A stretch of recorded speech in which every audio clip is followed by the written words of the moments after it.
Hello and welcome back to IndieCon 2021. I am here with the creators behind Starship Simulator, Hello, and thank you. and of course Mod B as well. Hey, I'm super excited to have you here today. This game looks really cool, honestly. I know it's alpha footage so far, but it looks very polished. Great, thank you. Yeah, it's something we've had in the work for probably 5 or 6 years, but we didn't actually start developing it until about, I think it's about 11, 12 months ago. Wow. Okay. Yeah, it's I don't know whether you're familiar, but we made the Orville fan experience before this, um, which is kind of a good way of getting into the genre and kind of testing out tools and processes. So moving on to Starship Simulator is us taking that experience and then making a proper game out of it. Right. Okay. And how's the process been going for you so far? It's been great. It's I've been working with Unreal Engine for about 5 years now. Um, so obviously, over those times, I've picked up a lot of tips and tricks, and yeah, it's going good. We've started experimenting with Unreal Engine 5 as well. So hopefully, by the game's release, we'll have moved on to that new platform. Right. Okay. Can you tell us a little bit about Starship Simulator? What can the players expect from the game? Well, that's a big question. um, the game has quite a broad scope. Um, Basically, the main drive behind the game is we wanted to get to make a game because we're all massive, Star Trek fans, Star Wars fans, all sci-fi really, and we wanted to make a game where it was like you were living through an episode of a sci-fi TV series. Um, so the game is split into days. So you'll wake up in your crew quarters. You'll have jobs and things to do on the ship as though you were working on that ship. And the things that happen during that day within the game are the kind of things you'd expect to see on a typical TV series. So it's kind of episodic. Each day is like living through a TV episode on a sci-fi show, and you get to explore a procedurally generated galaxy of billions of star systems, and you're free to just go where you please. And each star system you arrive at will have interesting and unique things to challenge you. Wow, that sounds really cool. Thank you.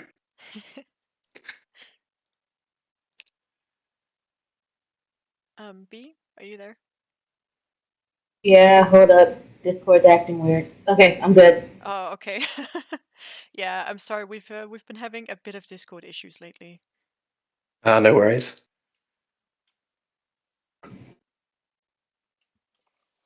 Okay, so I actually want to ask more about how your gameplay is going to be. Is that Sure. possible to get on? Okay. Well, we've got most of the gameplay planned out. A few things are still being tweaked, but I think at the last count we had 8 unique player roles that the player can choose to be. So you've got things like the captain, engineer, scientist, security, even things like chef, and and the idea is that whatever player role the player chooses, whatever role on the ship they choose, rather, that role will give them unique gameplay challenges specific to that specific role on the ship. So if you're the captain, for example, you'll be making command decisions, you'll be having the conversations with alien species and generally dictating where the ship goes and what it does.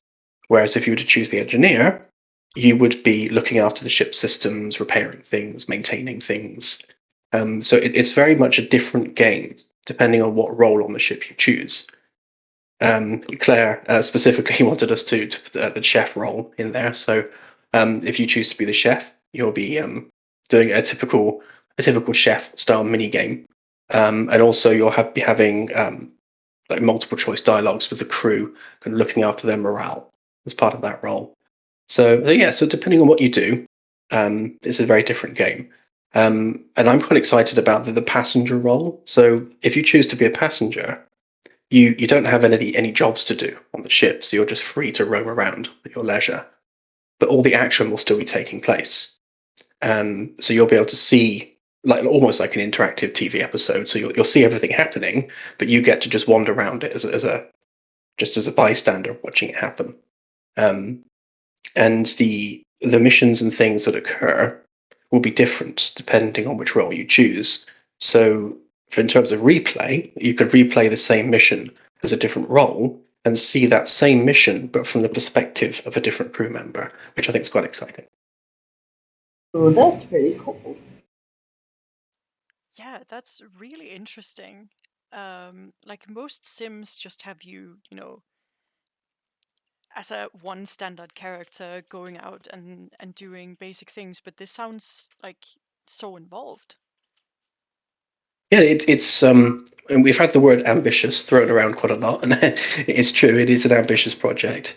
Um, but like I say, it's something we've been working towards for years. I mean, we've had this planned out on paper, and we've done a few tests, and we've kind of several times we've kind of thought, right, we missed, but we find just that everything's in the right place, the stars are aligned, so we've gone ahead and started making it.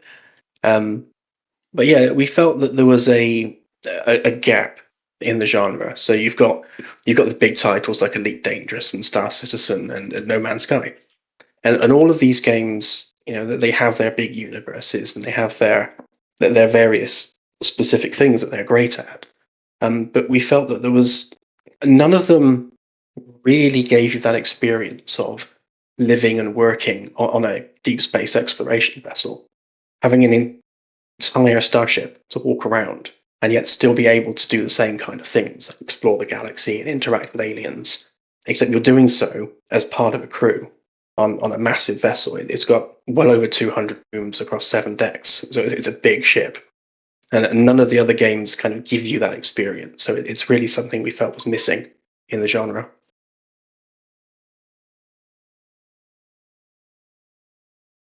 Yeah, I would sure say so. Like it, I mean, you call it Starship Sim, but it sounds less like a sim and more like just a fully fledged game. I mean, simulators are games, obviously, but I guess that's not really what I think of when I hear sim. Well, Um, the name's not an accident because we laboured over what to call it for a while, and what it really got down to is it does exactly what it says on the tin. So it is a simulated starship that you're just existing on.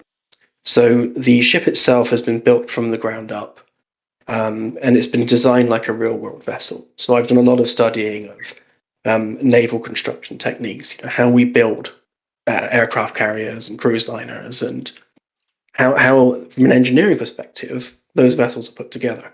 So our game's no different. So I'm using architectural design and CAD software to build the ship. So the steel framework is there behind all the walls. All the cabling is there. All the systems on that ship are fully simulated as though they were real. So in that sense, I don't think it's an exaggeration to say it is the most detailed and fully simulated starships that's ever been made for a game. wow. Wow, that is amazing. Yeah, I'm a huge fan of engineering and architecture, so for me, this is kind of bringing all my loves together into one thing. yeah, that's wow. Like I'm trying to find the words to describe this, but like that yeah, ambitious is correct. But if you check out one of the screenshots that we popped in the channel, you can see the internal framework there. It's a bit of a cutaway with the lid off. Yes, yeah, I've been taking a look at all the pictures that were sent my way for posting, and I mean, as I said earlier, they look, you know, extremely clean, like very well rendered. Um, one of my favorites was one that really showed off the light coming through and playing off the walls. Like it looks really good, and the fact that it's still in alpha, I think it bodes very well, in my opinion. Hey, thank you. Yeah, having everything look real, I guess, is one of the driving factors behind the game, because I'm a huge fan of space generally, and me as a person, I would love to get out there and explore our galaxy and see what's out there. So I want the game to be as true to that experience as possible. So the light you see from the star, for example, is actually the true color of what that star would be. So it takes the Kelvin value of that star, and the light that it casts, it is that Kelvin value. And the galaxy and the star systems themselves, it's very much like Elite Dangerous. They've been designed using real world astrophysics data. So the positions of the planets and the temperature of those planets is all calculated using actual astrophysics. Oh wow. Do The you more you Yeah. talk, the more I want to play this game. Well, that's why we've called it a simulator, because every aspect of the world is fully simulated. In many ways, the fact you're there playing it's kind of incidental to the fact that the universe exists. Does this mean if I were to play it, I could interact with a black hole? Yes, I've been looking at making black holes recently, actually, and that's coming along quite nicely. So yes, we want to include black holes, various stellar phenomena. The the game's going to be split into a number of different DLCs, and each one's going to be very different in terms of what it focuses on. The base game's actually going to be released for free, and that base game is going to be just a sandbox where you can play with the ship and explore the galaxy. But the first DLC is going to be very much focused on the exploration of space. So all the things you would expect to find out there are the kind of things you want to get in the game to give players a reason to get out there and explore.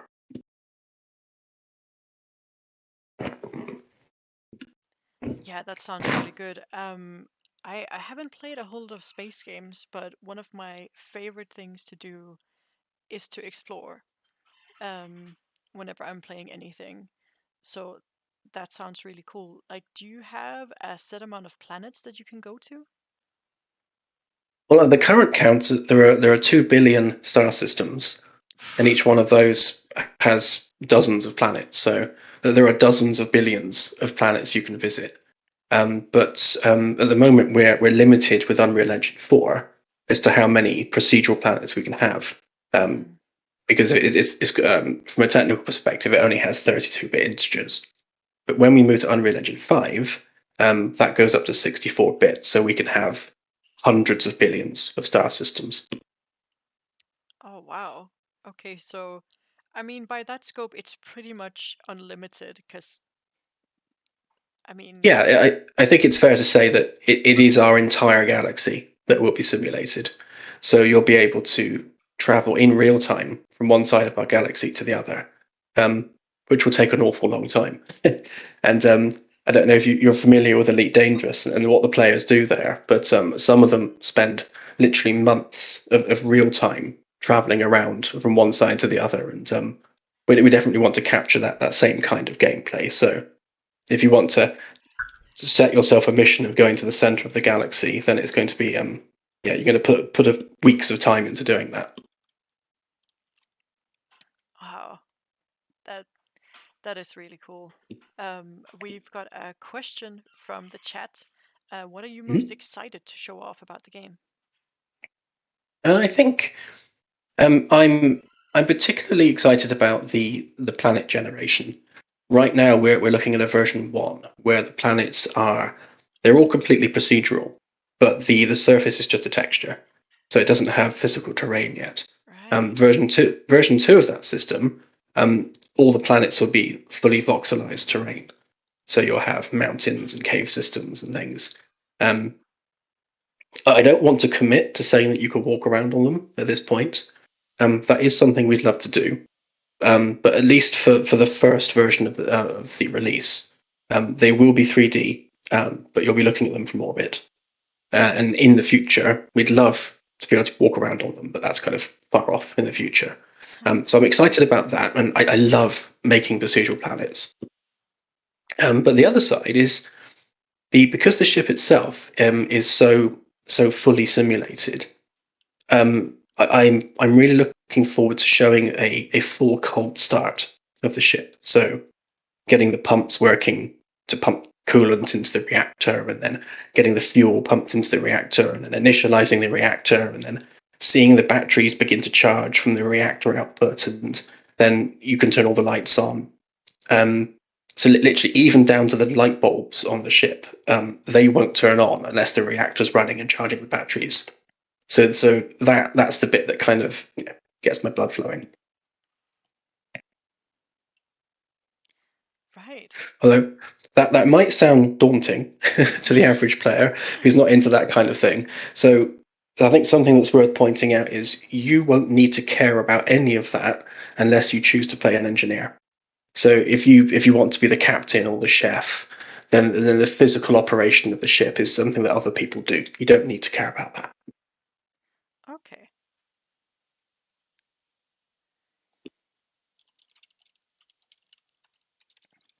Well, I hope that answers the question for you, Nessa.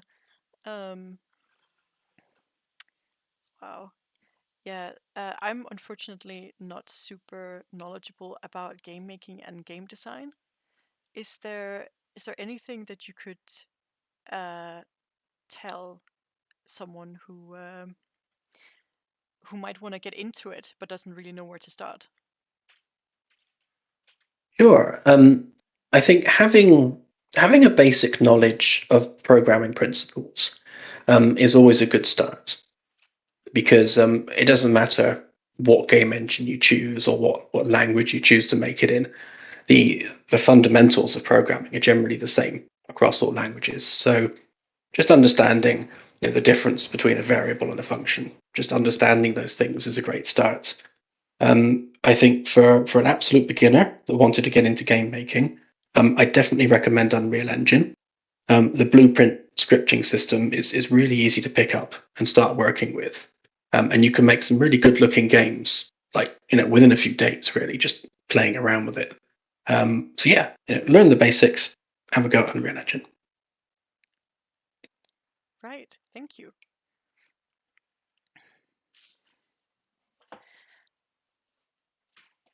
We may have already touched on this, but what what has been your biggest challenges in creating this game? I think the biggest challenge really is just the sheer size of the game. Having an entire galaxy and then having a massive ship move around within that galaxy. If you think about 200 rooms, 7 decks, countless amounts of physics objects within that ship, having that fly around it is a massive, daunting challenge. There are tips and tricks we use to make that possible. But yeah, that was the first challenge, which thankfully we've solved. So that's all good now. And honestly, actually, the second challenge, the thing that's given me the most headache, was implementing Epic's new metahumans into our NPC system. Um, if you've seen metahumans, they're fantastically detailed, photorealistic human characters, um, and they're really next gen in terms of their quality. But having 200 of them wandering around the ship, it is quite the technical challenge. They're really designed to be just a player character or a couple of characters on screen, not hundreds. So taking Epic's metahuman system and refining it and optimizing it to be able to do that's been a huge bugbear. But I think we're there now. And we've got, I think, 196 NPCs wandering around the ship in real time, and it's not really impacting performance very much. So yeah, so that was a huge headache to solve. That's amazing because the game is so beautiful looking, but I would be so sad if it wasn't a lot to interact with, as in people wise. Yeah, absolutely. And again, going back to the simulation aspect, we wanted the NPC crew to to really be your crew.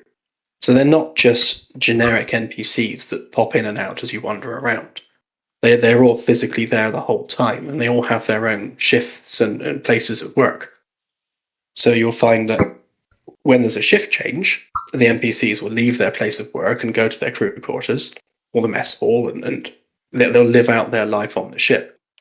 And interacting with them is part of the gameplay. So as much as you're looking after the ship itself, the crew is part of that experience. So it's very much, I suppose, like The Sims. So Claire jokingly calls it Sims in space sometimes because it's a case of those NPCs having their own particular needs and things. So, as an example, if you're playing the engineer and there's a section of the ship that has no power and all the lights are off, and any NPCs having to interact with that place, their own morale will drop because they're walking around in an area which is dark and not pleasant for them.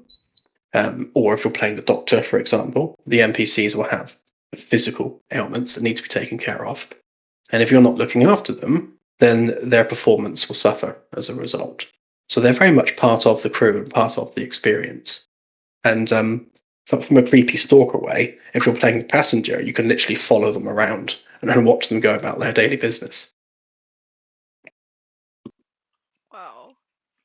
Like, again, ambitious fits the bill here, I think. Yeah, yeah, absolutely. It is a very, very ambitious game. And we're just taking it one step at a time, one system at a time, getting it working, getting it refined, and then moving on to the next system. It's we're actually using a reasonably mid-range or lower end system to do as our benchmark. So we have an old i5 with a 1050 Ti in it, and so far we're getting an average of say 50 to 60 FPS on that system. Oh, And throughout the development process, we're using that system as our benchmark. So if ever that system starts to suffer, then we stop the development, we go back and look at the systems and make some optimizations and some refinements until that system's back up to 60 FPS again. So that's kind of how we're developing it step by step. that's really smart. Um, there are a lot of people who might not have um, the money to get like the latest rig, so it's definitely nice for them to be able to play this when it comes out. Yeah, absolutely. And I think the way I looked at it in the first instance is that if you're a gamer and you're a console gamer, then when the latest and greatest games are coming out, you'll have a console that's dedicated to playing those games. And the cost of a console generally is £400 to £500, at least in the UK. So we're thinking, okay, so what system could you build for the typical price of a console? And that's kind of our benchmark for 60 FPS. So Hmm. we're aiming at console price in terms of gaming rig. Yeah, that's so honestly, like, all of these things are things that I haven't really thought about because I'm mainly a PC player. Um, but I think that that sounds like the reasonable thing to do. Yeah, for sure. I mean, when you're developing a game and you think to yourself, okay, so as a developer, the first thing you want to do is say, right, it's going to be fully ray traced in VR with all the bells and whistles, um, so everyone can go buy themselves a 3090. That's what you want to do because you want to make the best quality game possible. Yeah. But at some point, you have to make a decision as to, okay, so how far back in the generations are we going to support? And you need to decide what that cutoff point is going to be. So that's how we kind of arrived at this 1050 Ti i5 system because it's the equivalent price of a console, and I think that's a good average to focus on. Yeah, I would agree with that. Um, yeah, B, do you have any current questions?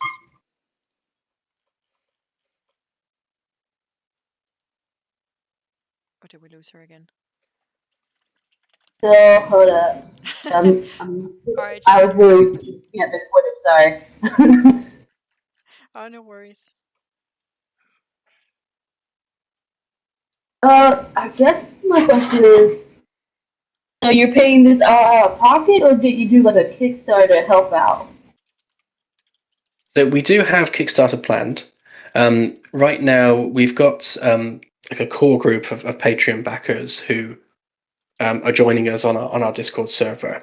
So they're quite active actually as part of the development process. So we kind of lean on our backers to provide feedback and to give us their thoughts on for when they're playing our test versions. What do they think? I mean, do they think things need to be changed in any way? So the backers are a big part of our development process. Um, but moving forward, obviously this is a very ambitious game, and right now it's pretty much just me working on it. So we need to build that team of developers.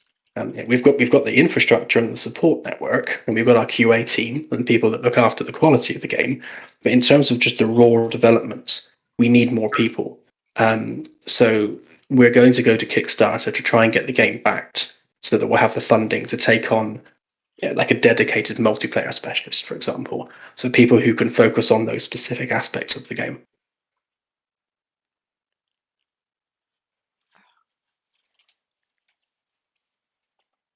As for when, I originally planned to have Kickstarter out for August, but I think we might have to push that back a little bit, but hopefully sometime this year at least.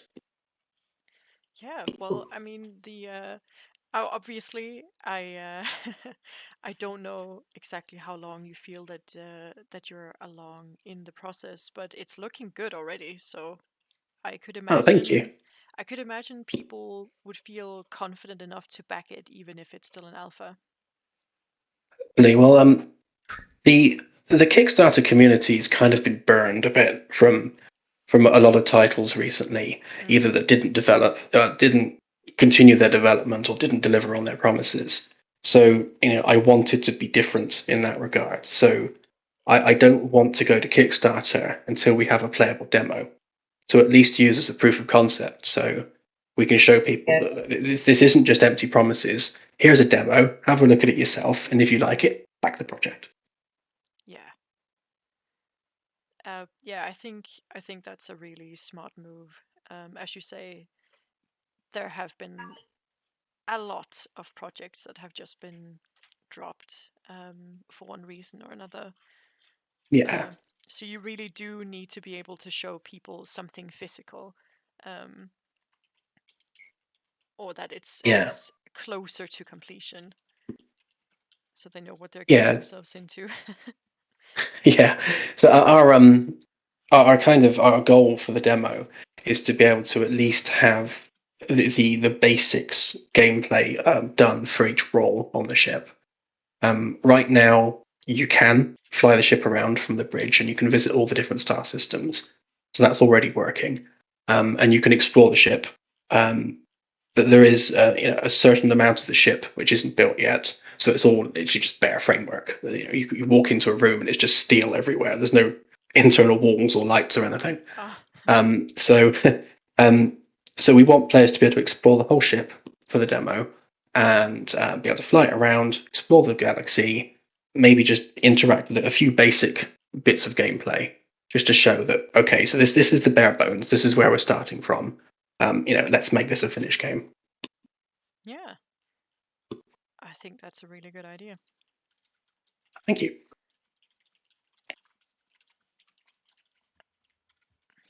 Do you have any stretch goals planned for this Kickstarter? Yeah, definitely. Um, so, so as I say, the base game that we want to release is going to be just a sandbox, essentially. So it'll be a multiplayer sandbox, and we intend to release it for free. And the reason behind that is that we're a new developer in the industry. We're a new studio, and we want to build up that trust from the player base. And we think the best way to do that is to put the game out for free and just get people on board and say, right, this is what we're doing. here it is. There's no barrier to entry, and if you love what we're doing, back us on Patreon and help us turn this into something bigger and better. So for that initial release, sorry, I'm kind of losing myself. What was the question again? Stretch goals for the Patreon. Stretch goals. Yeah, sorry. I started waffling. No Yeah. worries. So for stretch goals, we definitely want this to be a VR title, and we want the VR experience to be as involved and in depth as the FPS and third person experience. Right. And everything I'm making with VR in mind. So all the touch panels on the ship, for example, you'll be able to press the buttons in VR as much as you can in first person, and being able to really dedicate to the VR experience. That's definitely going to be one of the stretch goals. Also, planetary landings. To achieve planetary landings with something this scale is going to require a lot of development. So again, that's going to be something that's going to have to be a stretch goal to get the resources we need to make that happen. So VR, planetary landings, and I guess just more involved multiplayer. So we'll have basic multiplayer from the beginning, but having the bigger and better multiplayer experiences, I think, should be a stretch goal as well. Right. Okay. Yeah, it sounds like you've really thought about this a lot. Yeah, like I say, I suppose I probably started thinking about this game about 30 years ago. I first started gaming when I was about 5 years old on a Commodore 64 back in the late 80s. And my favorite game back then was Elite. And I loved playing Elite. I spent hours on it. And from a very young age, I've always wanted to make a space game where you explore the galaxy. And I've been thinking about that my whole life. And I've been planning this game forever, really. And I guess the tech has never really existed to do what I wanted to do and to do the game justice. And it's only really in the past few years that the technology has grown enough that it's now possible to make the game I've always wanted to make. So that's kind of what led us to here. Wow. It's I I can imagine it must be nice to finally be working on it after so long. Absolutely, yeah, definitely. Yeah, I've been scribbling notes and designing systems literally for decades. So, and to be able to finally put it all together into one game, yeah, it's a fantastic experience. It's I'm doing what I always wanted to do. That is so cool. Like Yeah. I'm really glad that the indie scene has grown um over the last Oh, couple me of too. years. Yeah, and like I was saying before, the indie scene and the indie developers are the new frontier in game design. I spoke about gaming on the Commodore 64. Yeah. Back in the late 80s, early 90s, there was a real period of innovation in gaming. We had the first Quake game, and that things like Doom.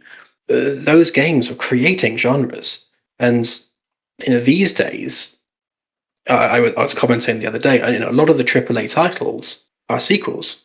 But if you look at any AAA title these days, it's more often than not it's a sequel to another game. Yeah. Though those unique, innovative experiences are very much now in the realm of the indie dev, and it's an exciting period. I think it's really a renaissance in that pushing forward with new experimental gameplay that AAA developers just don't have the. I guess they just don't have the freedom to push the boundaries like that. Yeah, that is incredibly true. I mean, if this were an AA title, the game would probably already have been out and missing maybe 80% of the features that you want to give it. Um, Yeah, absolutely. And I think that's the thing with the indie developers. For an indie dev, you're making the game because it's a work of passion. like to me, I've been wanting to make this game since I was a child, and there is no way that I'm going to let anything stand in the way of me producing a polished, enjoyable experience. I don't have a publisher breathing down my neck, insisting that you must release it now because we've got targets to meet. So, it's an old axiom, but yes, it'll be released when it's ready to be released. Yeah, I mean, honestly, I love to hear it. Like that's what you want from your indie developers, like just the taking your time, being meticulous. And I mean, you you most certainly have been, just like listening to you describe all of the detail work that's gone in there, the sheer amount of NPCs that you're adding. Yeah. Yeah, for sure. It's yeah. I think as an indie developer, you need to have a real love and a passion for what it is you're making. And if you're not feeling that passion, then a project like this will just burn you out and you'll give up. Um, I've been through it. There are some weeks when I just think, oh, what have I started? This is an absolute nightmare. Why on earth did I do but then you have a couple of days off, you have a good sleep, and you think that I remember why I'm doing this now, and you're straight back into it. Hmm. And if you want to be a successful indie developer, you need that passion and love for your creation. Yeah, you need that to help drive you through it. Oh, absolutely. But I should just mention, like, taking a break every now and then is important as well, so you don't burn yourself out. Oh, absolutely. Yeah. I guess because I'm working towards the Kickstarter at the moment, and I've got such a long list of things I need to finish for the demo.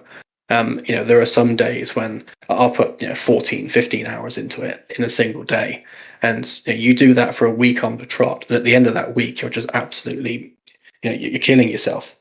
So you do need to set some time aside to have a good rest and do it in moderation.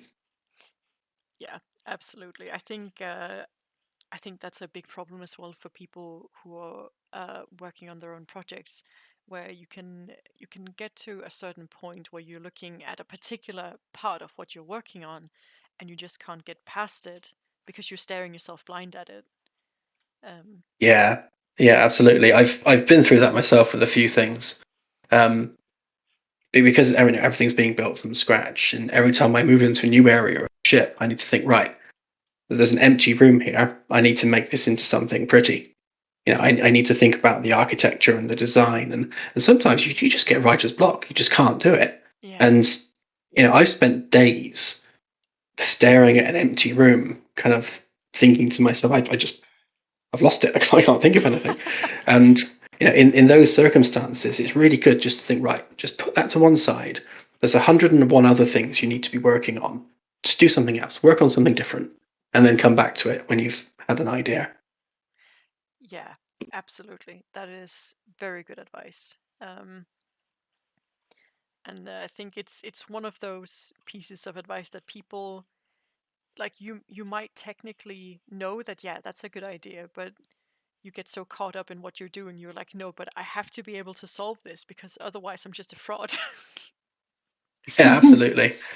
And I find with most things, even if it looks daunting to begin with, just chip away at it piece by piece, and eventually you'll fix it and you'll get it working. And like the metahumans, I, I put I put straight away just 196 metahumans in the game, and I was getting about 10 frames a second. And Mm. my system's a 20 with an i7 and 32 gig of RAM, and I was getting 10 frames a second, Oh, and I thought, oh, yeah. this isn't working. That just chipping away and chipping away until you get. Yeah, even if it looks impossible, just step by step, you'll get there in the end. Oh, absolutely. Do you have any other advice that you could potentially give to aspiring indie devs? Um, I think love your game. I think that's the biggest bit of advice I can give. Again, if you are not passionate about seeing your game made, if you do not love your game, then it's not going to be what you want it to be. You need that passion.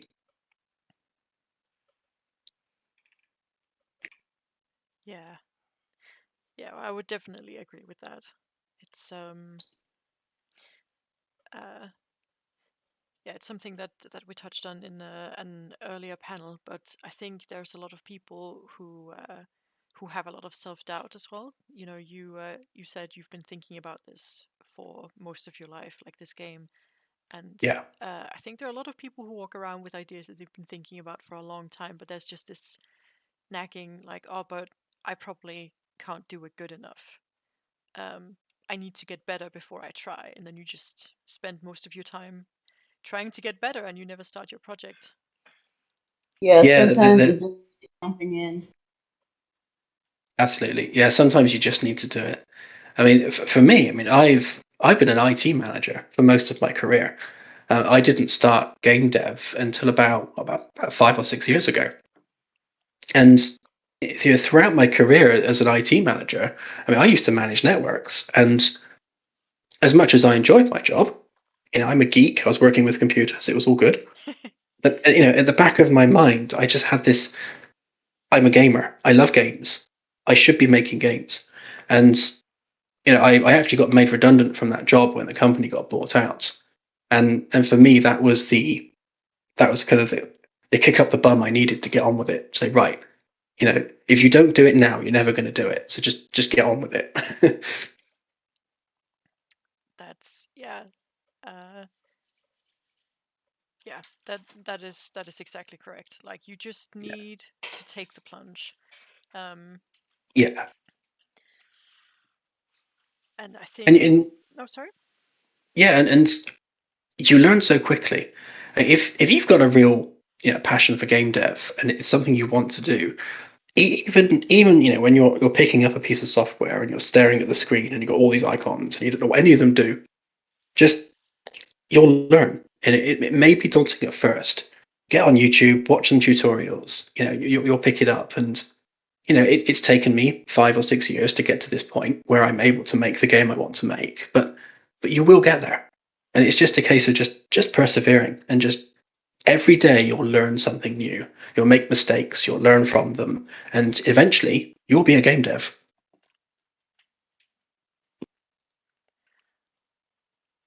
Yeah, absolutely. I mean, that's I yeah. I think there's that fear maybe that if you don't have some sort of official education on a particular thing, that it's beyond you. But most people that I know of in the indie scene are completely self-taught. So that is definitely true. Absolutely, and I'm no different. I mean, I did C++ at college about wow, about 25 years ago. Wow, that's a long time. um, but I've forgotten it all. I couldn't write C++ today. It's been such a long time since I did it. But yeah, it's everything I know. I've taught myself just through trial and error, making mistakes, having some fun with it. And I think it, if it's what you want to do, then you can do it. You just need to try. Just try. Just keep trying and learning. Yeah, absolutely. Like it's always a little daunting, especially if you're trying to learn a completely new program or maybe several new programs, as you may have to if you want to make a video game from scratch. But yeah, it is doable, and Absolutely. I'm always in awe whenever I see someone who's like, "Oh yeah, I made this Yeah. this game. I I, just I made it." there are times I'll stare at my screen and I'll think to myself, I can't believe I made that. I had no idea I could do that, and I just made that. That's amazing. Yeah, And yeah, there's a few times I've done that, and I've amazed myself that I was able to do that because I didn't think I could, and I did. It's crazy. that's such a good feeling as well. You're like, "Wow, yeah, I really did that." Yeah, I think a good thing to keep you moralized as well is to go back and look at what you accomplished right when you started out and look at how oh far for you've sure. gotten. Yeah, I mean I can't remember how long it was now, probably about 6 years ago. I was making a VR recreation of the original Starship Enterprise.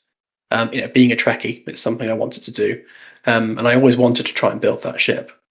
And luckily, I made some YouTube videos of me walking around and exploring my creation.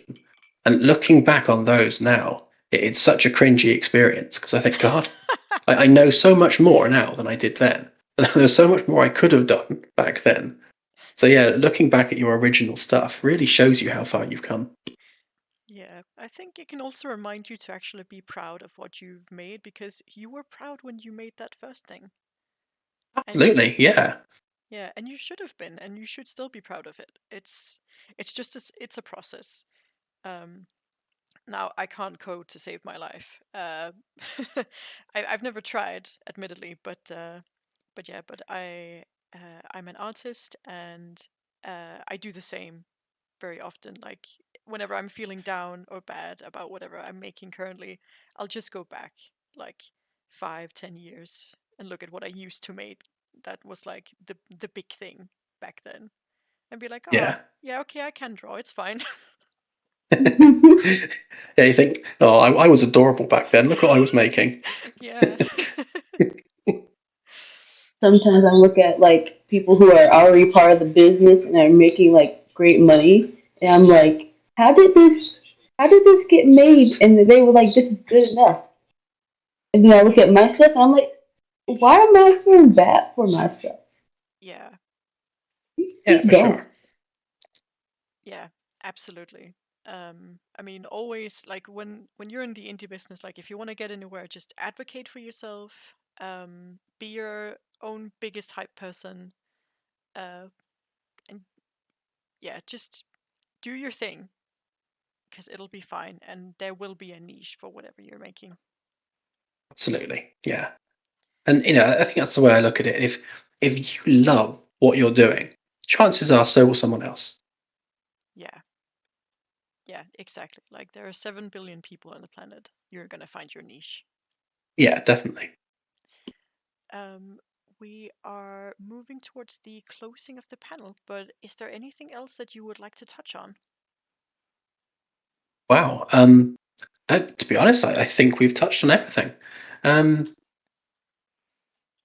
yeah, I guess the only thing I can say is for anyone that's interested in the game, please keep an eye on our social media because there will be a demo coming at some point over the next few months.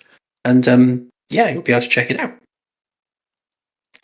Yeah, I can post the link to your social media again. Great, thank you. Absolutely.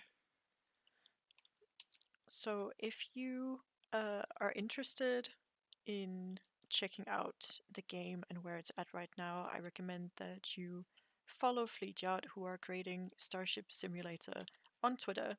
Uh, is there anywhere else that people should be checking you out? Yeah, the best place really is our Discord server. We use Discord really as our office. We're the people that help us with the game, our QA team, and other people that are involved. They're all over the world. So having Discord as that central hub really kind of gives us a place to work together as a team. And we're always talking with the community and bouncing ideas off of the community. So if you want to have a real impact on the game's development, then yeah, Discord's the place to be. Absolutely. All right. Well, here is the link for the Discord for the chat. Please do check them out. The game is looking really cool. There are more images as well as a short trailer to be found on Twitter, and I'm guessing on your Discord as well.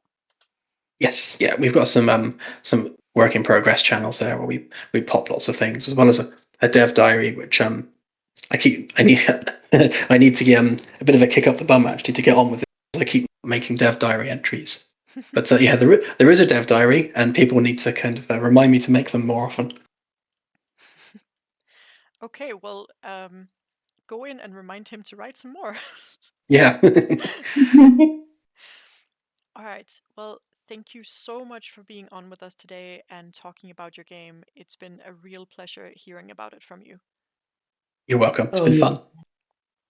Yeah, it has been super fun. So yeah, check out the links that I just posted. Everyone, go and give them a follow on Twitter. Go check out their Discord and support the game. Thank you very much, guys. Yeah, thank you so much. Bye. Bye.